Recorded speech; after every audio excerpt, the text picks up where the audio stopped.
ప్రభువును రక్షకుడైన యేసుక్రీస్తు పరిశుద్ధ నామమున ప్రియదేవుని సంఘం ప్రియదేవుని బిడ్డలారా, మరి ఉదయకాల సమయం దేవుని వాక్యం ధ్యానించడానికి ముందుగా ప్రార్థన చేసుకుందాం. ప్రార్థన.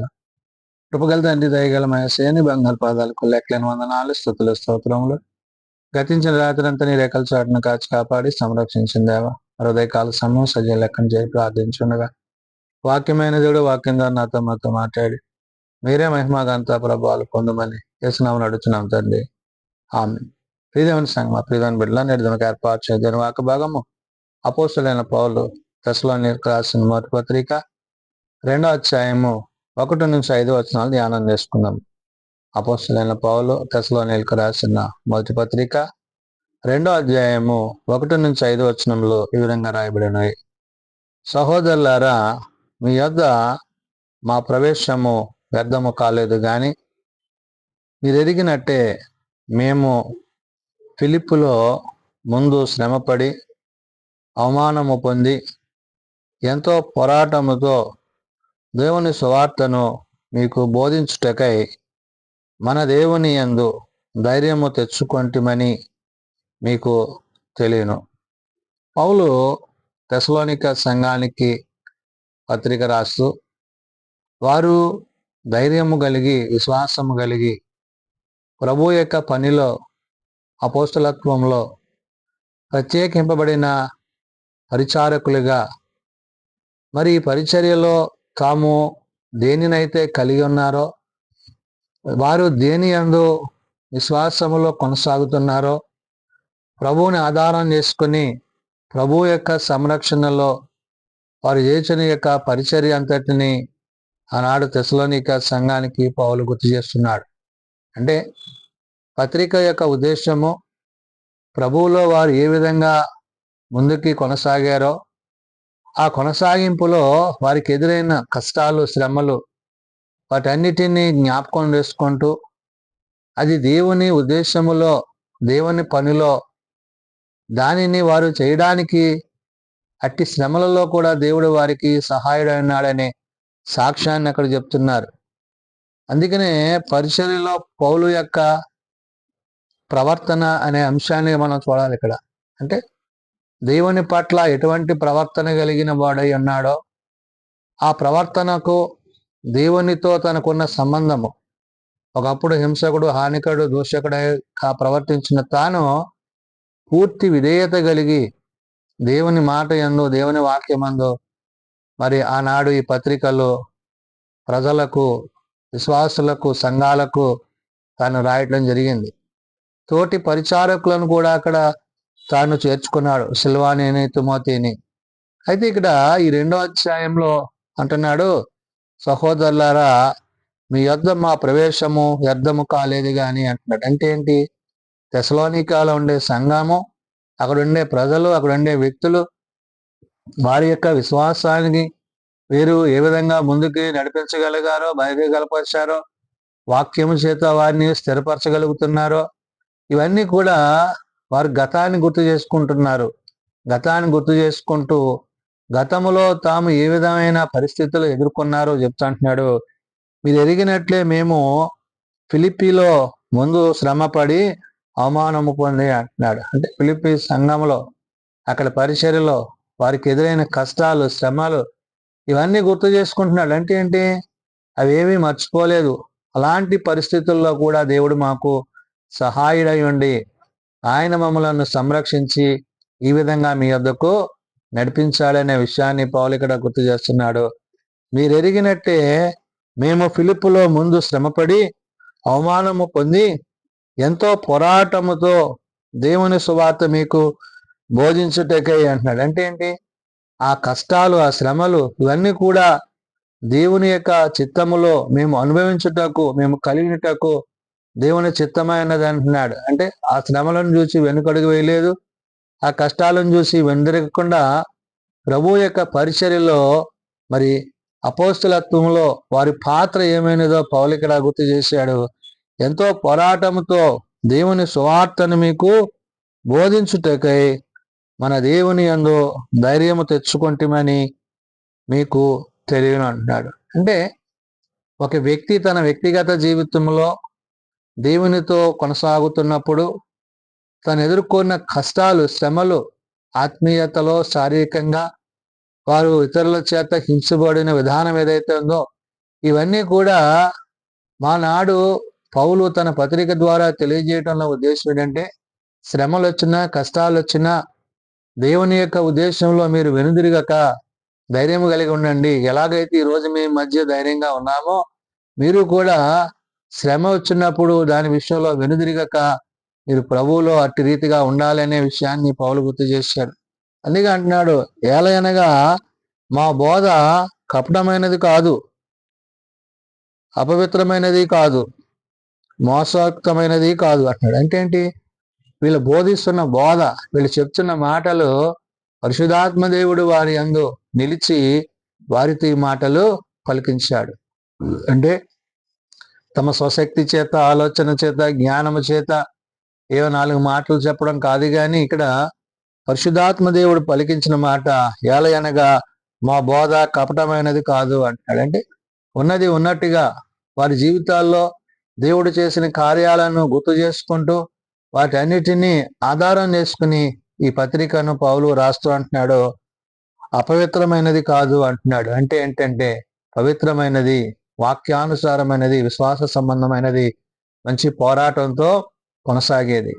దేవుని యొక్క మాటలలో, దేవుని యొక్క ఉద్దేశాలలో ఆ ప్రేమను వారికి కలిగి ఉన్నారు కాబట్టి ఇక్కడ చెప్తా అంటున్నాడు మోసయుక్తమైనది కాదు కానీ అంటే మిమ్మల్ని ఏదో మోసపరచడానికి, మిమ్మల్ని ఏదో మీ ముందు ఏదో మేము గొప్ప చెప్పుకోవాలని కాదు, కానీ ఇక్కడ ఆయన ఉద్దేశము, ఎవరి ఉద్దేశము? ప్రభు యొక్క ఉద్దేశము, తండ్రి యొక్క ఆలోచన, ఆదరణకర్త అయిన పరిశుద్ధాత్మ చేత నేడు మేము నీకు ఈ పత్రికలు రాయగలుగుతున్నామని ఆనాడు తెసలోనిక సంఘానికి, నేడు సార్వత్రిక సంఘానికి పౌలు తెలియజేస్తుంటున్నాడు.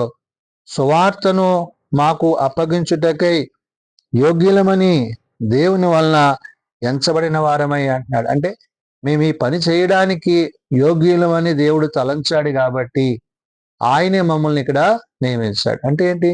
దేవుని చేత, దేవుని ద్వారా, పరిశుద్ధాత్మని యొక్క సహాయం చేత వారి పరిచర్య కొనసాగిస్తున్న విధానాన్ని పౌలు గుర్తు చేస్తున్నాడు. అంటే నేడు సంఘములో, సమాజంలో ఇటు రీతిగా పరిచర్యలు ఉన్నావో అందరూ ఎరిగిన వారే, కానీ ఈనాడు అటువంటిది కాదు. పౌలు చెప్తే మాట ఏమంటున్నాడు?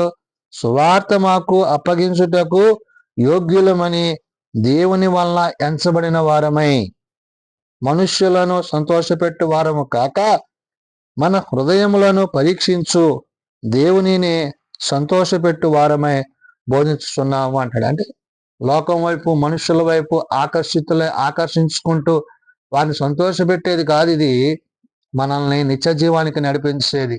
ఇన్ని శ్రమలు వారు పడడానికి కారణం ఏంటంటే వారు పొందబోయే ఆ యొక్క నిత్య జీవం కొరకు మరి వారు ఎదుర్కొన్న ఆ యొక్క ఫిలిప్పులో వారికి ఎదురైన పరిస్థితులన్నీ పౌలు అక్కడ గుర్తు చేశాడు.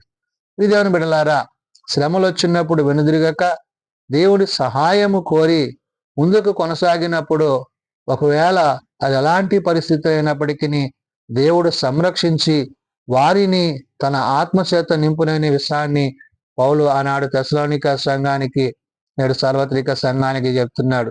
అందులో భాగంగానే అంటున్నాడు, సువార్త మాకు అప్పగించుట యోగ్యులమని దేవుని వల్ల ఎంచబడిన వారమే అంటాడు. దేవుడు ఎంచాడు, అప్పగించాడు. రెండోది అంటున్నాడు, మనుషులను సంతోషపెట్టు వారముగా కాక మన హృదయములను పరీక్షించు దేవునినే సంతోషపెట్టు వారమై బోధించున్నాం. హృదయాంతరంగాలు ఎరిగిన దేవుడు, హృదయాంతరంగాలలో ఆయన వాక్యము నింపబడితే ఆ నింపబడిన వాక్యము మన నోటి నుండి బయటకు వస్తుంది. అంటే హృదయం ఏదైతే కలిగి ఉంటుందో అదే నోరు పలుకుతుంది. కాబట్టి దేవుడు వారి యొక్క హృదయాలను వాక్యం చేత, ఆత్మ చేత, పరిశుద్ధి చేత నింపబడ్డారు కాబట్టి అవన్నీ వారు చెప్పగలిగారు. నేడు తెసలోనిక సంఘానికి, నేడు సార్వత్రిక సంఘానికి ఈ పత్రిక రాయగలిగారు. ఆ విషయాన్ని పౌలగడ గుర్తు చేసి అంటాడు, మీరు ఎరిగి ఉన్నట్లు మేము ఇచ్చటకు మాటలనైనను, అంటే ఏవి మాటలు? ఈ ఇచ్చకపు మాటలనైనను, ధనాపేక్షనైనను, కప్పిపెట్టు వేషము నైనను ఎన్నడూ వినియోగింపలేదు. ఇందుకు దేవుడే సాక్షి. అంటే అది ఏదో లాభాపేక్షతో కూడిందిగా, ఏదో సంపాదించుకోవాలని, ఏదో మా కడుపులు నింపుకోవాలని కాదు, కానీ ఈ యొక్క పరిచర్య దేవుడు ఏ విధంగా అయితే వారిని పంపించాడో ఆ పంపించిన విషయాలను ఇక్కడ పౌలు చెప్తున్నారు. మీరెరిగి ఉన్నట్లు మేము ఇచ్చకపు మాటలైనను అంటున్నాడు. అంటే వాక్యము కాని విషయాలను బోధించడం కానీ, వాక్యములో లేని విషయాలను వారిని సంతోషపెట్టేవిగా కానీ అవి ఎంత మాత్రము కొనసాగించక ధనాపేక్షను కప్పిపెట్టు అంటున్నాడు. అంటే ఏదో ధనాన్ని సమకూర్చుకోవాలని, సంపాదించుకోవాలని అనే విషయాలు అక్కడ కాదు. కానీ ఎందు నిమిత్తమైతే వారు దేవుని చేత పంపబడ్డారో ఆ పంపబడిన విషయాలను పౌలు అక్కడ చెప్తున్నాడు. ధనాపేక్షను కప్పిపెట్టి వేషమునైనను ఎన్నడను వినియోగించలేదు అంటున్నాడు. అంటే మోసకరమైన అబద్ధ బోధకులుగా మరి లోకము యొక్క ధనము వైపు తమ యొక్క జీవితాలను కొనసాగించే పరిచారకులుగా కాదు, ఆత్మయందు నిలిచిన వారే ఆత్మ సంబంధులుగా పౌలు మాటలు చెప్తూ దానికి సాక్ష్యం ఎవరంటున్నాడు? ఇందుకు దేవుడే సాక్షి అంటున్నాడు. అంటే మేమేం చేశామో, మేము ఎలా చేశామో, మేము ఎలా చేస్తున్నామో వీటన్నిటికీ ప్రభువే ప్రత్యక్ష దైవమై ఉండి ఆయనే సాక్షి అంటున్నాడు. అంటే మనుషులను బట్టి కాదు కానీ దేవుని యొక్క ఆత్మ చేత వారు నింపబడుతూ నడిపింపబడుతూ ఆనాడు తెస్సలోనిక సంఘానికి, నేడు సార్వత్రిక సంఘానికి పరిచర్యలో పౌలు యొక్క ప్రవర్తనను వ్యక్తపరిచాడు. కాబట్టి ఇట్టి ప్రవర్తన కలిగి లోకం వైపు, ధనం వైపు, మరి ఇహ సంబంధమైన వాటి యందు మనస్సుంచక క్రీస్తు యొక్క ప్రేమలో, క్రీస్తు యొక్క ఉద్దేశములో దేవుడు మనకి ఇవ్వబోయే ఆ యొక్క మహిమ కిరీటము అంటే ప్రభువుతో పరిశుద్ధాత్మతో ఆ తండ్రి యొక్క రాజ్యంలో మనము సదాకాలము జీవించాలని దేవుడు మన పట్ల ఉద్దేశించాడు. కాబట్టి ఆ ఉద్దేశాలను అనుసరించి మనము అట్టి రీతిగా దేవుని పరిచర్య చేసినట్లయితే ఆయన తగు సమయమున ఆయన మనకు తగిన రీతిలో ఆయన బహుమానం ఇచ్చును. కాబట్టి దాన్ని ఉద్దేశించి పౌలు ఎలాగైతే సెలవు చేశాడో, తెలియజేశాడో ఆ మాటలను బట్టి మనము పరిశుద్ధాత్మలో దేవుని యొక్క వాక్యము చేత, ఆత్మ చేత నింపబడుతూ నడిపింపబడుతూ క్రీస్తుకు సాక్షులుగా లోకమునందు ఆయన ప్రేమకు తగిన వారమై ప్రవర్తించి జీవించాల్సినదని ఉదయకాల సమయమున భక్తులైన పౌలు ద్వారా పరిశుద్ధాత్మ దేవుడు ఆనాడు తెస్సలోనికే సంఘానికి, నేడు సార్వత్రిక సంఘానికి తెలియజేసిన మాటలు. ప్రార్థన చేసుకుందాం. మమ్మల్ని మిక్కిలిగా ప్రేమించిన మా తండ్రి, కృప కలిగిన దేవా, అవును నాయన, వారు నీ నిమిత్తము, నీ పరిచయ నిమిత్తము వారు ఎదుర్కొన్న కష్టాలు, శ్రమలు నాయన ఎంత ఉన్నతమైనప్పటికీ నాయన వారు వెనుదిరిగాక నీ పరిచర్యలో ముందుకు కొనసాగారు. కాబట్టి నాయన ఆనాడు తెస్సలోనిక సంఘానికి పౌలు పత్రిక రాస్తూ తన తోటి పరిచారకులతో తాను ఏ విధంగా అపోస్తలత్వాన్ని కలిగి ప్రత్యక్షతలో దేవుని యొక్క ఉద్దేశాలలో తాను వాక్యమును బోధించిన విధానాన్ని, మరి తెస్సలోనిక సంఘానికంటే ముందుగా తాను ఎన్ని శ్రమలు పడ్డాడో ఆ శ్రమలన్నిటినీ తెలియజేసిన సందర్భాలు. అవును నాయన, నేడు శ్రమ వచ్చిందని కృంగిపోక శ్రమలను సహించగలిగిన శక్తి ప్రభు ఇచ్చునని పరిశుద్ధాత్మ దేవుడు తెలియజేసిన మాటను బట్టి, ప్రభువా నిన్ను బట్టి, నీ మాటను బట్టి, నీ ఉద్దేశాలను బట్టి నీ యందు నిజమైన విశ్వాసమును, నిజమైన రక్షణను కలిగి నీ యొక్క నిత్య ప్రేమలో నీతో కొనసాగే స్థితి మా అందరికీ దయచేయండి. మేము బలహీనం ప్రభువా, మమ్మల్ని బలపరచు. మేము రోగులం ప్రభువా, మమ్మల్ని స్వస్థపరచు. మీ సహాయము, మీ సన్నిధి, మీ వాక్యపు నడిపింపు మా అందరికీ దయచేయండి. లోకం వైపు, పాపం వైపు, ధనం వైపు పోక నీ వాక్యమందు జీవించినట్లు, అనేకులను జీవింపజేయనట్లు మేము రక్షింపబడి అనేకులను రక్షణలోనికి నడిపించగలందులో కట్టి కృప దయచేయండి.